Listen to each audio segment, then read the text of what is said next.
नमस्कार, माय महानगरच्या लाईव्ह मध्ये मी वैभव पाटील आपलं स्वागत करतो। आज आहे गोकुळाष्टमी आणि आज सर्वत्र गोकुळाष्टमी निमित्त सण जो आहे तो साजरा केला जातो श्रीकृष्ण जन्माष्टमीचा।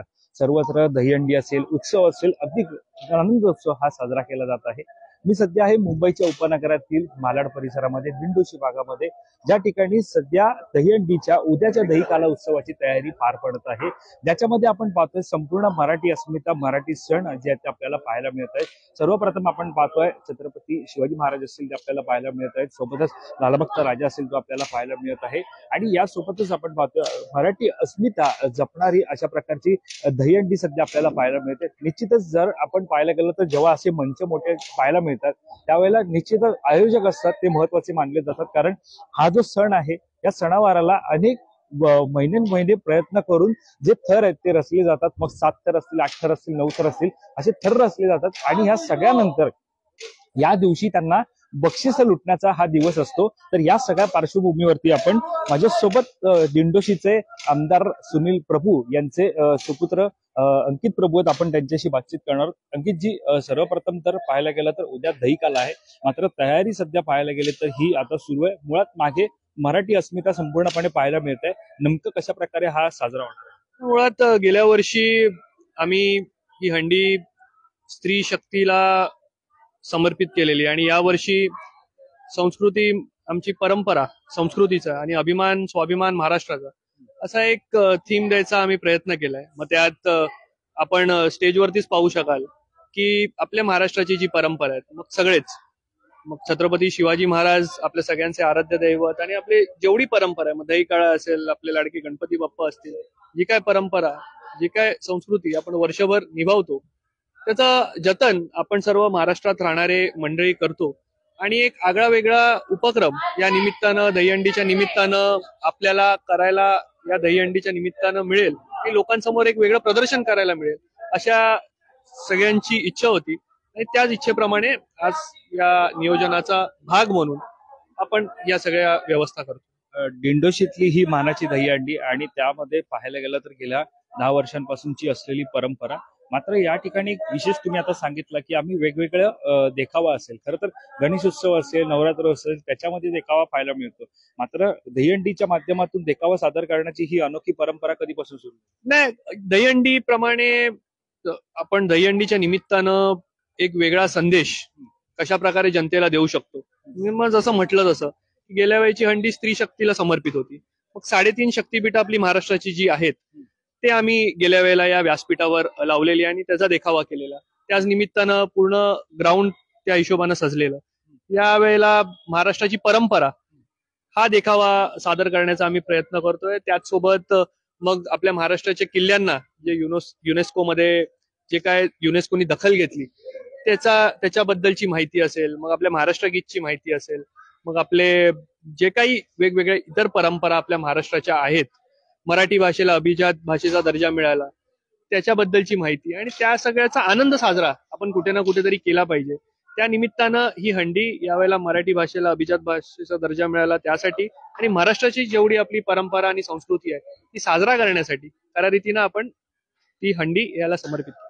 निश्चितच तुम्ही आता म्हणताना एक म्हणालात की यंदा मराठी भाषेला अभिजात भाषेचा दर्जा प्राप्त झालेला आहे, मात्र मधल्या काळामध्ये आपण पाहतोय मराठीवरून असेल एकंदरीत वाद उठताना पाहायला मिळाला होता, कारण कुठेतरी पाहायला गेलं तर मराठी जनता ही मुंबईतून असेल, आपण सध्या उपनगरात आहे, उपनगरातली परिस्थिती पाहायला गेलं तर मुंबईकर कुठे असा प्रश्न उपस्थित केला जातो। तर अशा सगळ्याच्या पार्श्वभूमीवरती हा जो देखावा आहे, जे उद्या इथे थर लावण्यासाठी गर्दी करणार आहेत त्यांच्यासाठी हा महत्वाचा ठरेल। नक्कीच, कारण मुंबईकर आणि मराठी माणूस याच्यामध्ये काही अंतर नाहीये, कारण मराठी माणसामुळे आज जी काही मुंबई उभी राहिली आहे ती आमच्या सर्व मराठी माणसांमुळे, आणि म्हणून मराठी माणूस हा कुठेही गेलेला नाही। मला असं वाटतं की वंदनीय हिंदू हृदय सम्राट शिवसेना प्रमुख बाळासाहेब ठाकरे आज त्यांची किमया आहे, ज्यामुळे मराठी माणूस आज मुंबईमध्ये टिकून आहे। काल आपण बेडिलीचा प्रकल्प ज्याचं उद्घाटन झालं ते पाहिलं, त्यात मला सांगण्यासारखी एक गोष्ट वाटते की तिथले आमदार युवासेना प्रमुख शिवसेना नेते आदित्यसाहेब ठाकरे आहेत आणि तिकडे जे लोक राहायला गेली आहेत त्या प्रकल्पामध्ये, तर प्रत्येक माणूस मराठी आहे आणि अशा प्रकारे मराठी माणसासाठी प्रत्येक माणसाने व प्रत्येक राजनेत्याने मुंबईमध्ये केलं पाहिजे अशी भावना आमच्या सगळ्यांची आहे. आणि त्याच निमित्तानं दहीहंडीच्या माध्यमातून आपण कसा संदेश एकजुटीचा आम्ही देऊ शकतो, तोच आमचा प्रयत्न आहे. निश्चितच उद्या पाहायला गेलं तर जिथे मनोरे रचले जाणार आहेत, मानवी मनोरे, खरं तर साहसी खेळाचा दर्जा त्यांना प्राप्त झालेला आहे.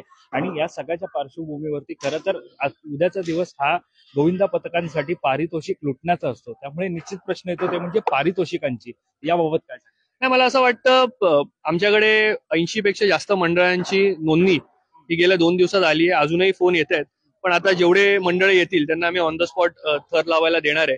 म्हणजे समाधानकारक बक्षिसं ही आम्ही ठेवली आहे ज्या हिशोबाने नोंदणी आली आहे. पण जेवढी मंडळ ऑन द स्पॉट येतील त्यांना आम्ही निश्चित रूपानं थर लावायला त्या ठिकाणी देणार आहे. पण थर लावत असताना त्याचसोबत बाल गोविंदांची काळजी पण घेतली पाहिजे. त्यासाठी त्यांच्या सेफ्टीसाठी जे काही क्रेनच्या माध्यमातून त्यांना देण्यात येणारा हार्नेस असेल किंवा हेल्मेट वगैरे त्याची पण सोयी सुविधा आम्ही केली आहे. कारण आमची एकच इच्छा असते की आम्ही हा सण ज्या उत्साहात साजरा करतो, पण जेवढे गोविंदा आमच्याकडे इथे थर लावायला येतात त्यांना कुठली इजा नाही झाली पाहिजे, ते सुखरूप त्यांच्या विभागात आणि त्यांच्या घरी परत पोहोचले पाहिजे. त्याच मानसिकतेचे आम्ही सगळे. एक प्रश्न सुद्धा आता चर्चेला येतोय. सध्या आपण सेना भवन परिसर पाहिलाय, जिथे नेहमीच बाळासाहेब ठाकरे असतील. शिवसेना मुळात ज्या ठिकाणाहून वाढली असा हा शिवसेना भवन परिसर आहे. त्या ठिकाणी सध्या बॅनरबाजी होताना पाहायला मिळतात. महापालिकेचं पोस्टर आहे, तिकडे एका बाजूला उद्धव ठाकरे असतील, राज ठाकरे असतील, नेते मंडळी हे दोघे एका पोस्टरवरती आहेत आणि समोरच एक भाजपचा सुद्धा बॅनर आहे, ज्याच्यावरती सुद्धा महापालिका आहे. महापालिकेला धरून ही दहीहंडी जो हा दहीकाला उत्सव होतोय, हा रंग चढणार आहे का? अत्यंत महत्वाचं आहे. नाही, असं वाटतं मला की गेली 3 वर्ष मुंबई महानगरपालिकेच्या निवडणुकीची प्रतीक्षा सगळेच करतायत, म्हणजे जनता देखील करते. कारण जनता पण त्रस्त आहे, कारण मुंबई महानगरपालिकेच्या माध्यमातून जी कामं चालू आहेत ती मला वाटतं जनतेच्या अपेक्षेप्रमाणे सुरू नाहीयेत. मग कुठे गटारं तुंबतायत, कुठे लोकांना वेळेवर पाणी मिळत नाहीये, अशा अनेक सोयी सुविधा या सामान्य मुंबईकरांपर्यंत आणि जनतेपर्यंत पोहोचत नाहीये. आणि कुठे ना कुठेतरी मुंबई महानगरपालिकेची जर निवडणूक झाली, मला असं वाटतं की गेल्या जो 5 जुलैला कार्यक्रम झाला त्यात सन्माननीय उद्धवसाहेब ठाकरे, सन्माननीय राजसाहेब ठाकरे हे एकत्र व्यासपीठावर आले, त्याचा आनंद आम्हा सर्व मराठी माणसांना झालाय. म्हणजे प्रत्येक मराठी माणसाच्या अंगावर काटा आल्याशिवाय राहिला नसणार. आणि म्हणून कुठे ना कुठेतरी एक जल्लोष हा प्रत्येक कार्यकर्त्यामध्ये, मग ते मनसेचे असतील, शिवसेनेचे असतील, त्यांच्यामध्ये पाहायला मिळाला. आणि निश्चित एक चांगली क्रांती या निमित्तानं या मुंबईत घडेल असा मला विश्वास आहे. शेवटचा प्रश्न आता अगदी शेवटच्या टप्प्यात आपण, कारण ज्या प्रकारे आता उल्लेख तुम्ही केलेला आहे की 2 बंधू एकत्र आले, निश्चितच उद्या इकडे प्रमुख उपस्थिती असणारच आहे.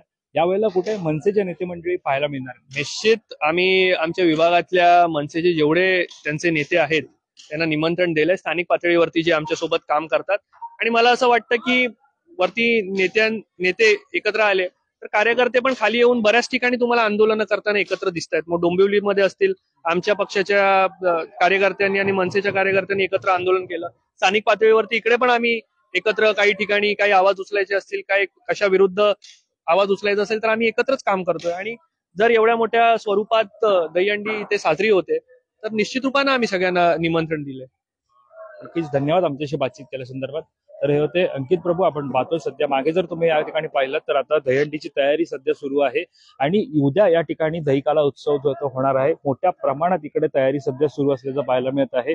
सध्या आपण पाहायला गेलं तर अशाच प्रकारच्या मैदानांची तयारी असेल, अशाच प्रकारचा सण उत्सव असेल, हा मुंबईच्या विविध भागांमध्ये लाखोंची बक्षिसं या माध्यमातून लुटताना जी ती पाहायला मिळणार आहेत. लाखोंची बक्षिसं यामधून दहीकाला उत्सवाच्या माध्यमातून हे सगळे गोविंदा पथक जे ते लुटणार आहेत. मात्र आता प्रतीक्षा ती म्हणजे उद्याच्या या सणाची सद्यस्थितीत आपण तयारी पाहतोय, नेमकी कशा प्रकारे सुरू आहे, आयोजकांचं नेमकं कशा प्रकारे मानधन, पारितोषिक आहे हे सुद्धा आपण पाहिलं. आता आपण उद्याच्या दिवसामध्ये पाहणार आहोत नेमकं कशा प्रकारे दहीकाला उत्सव साजरा होतो.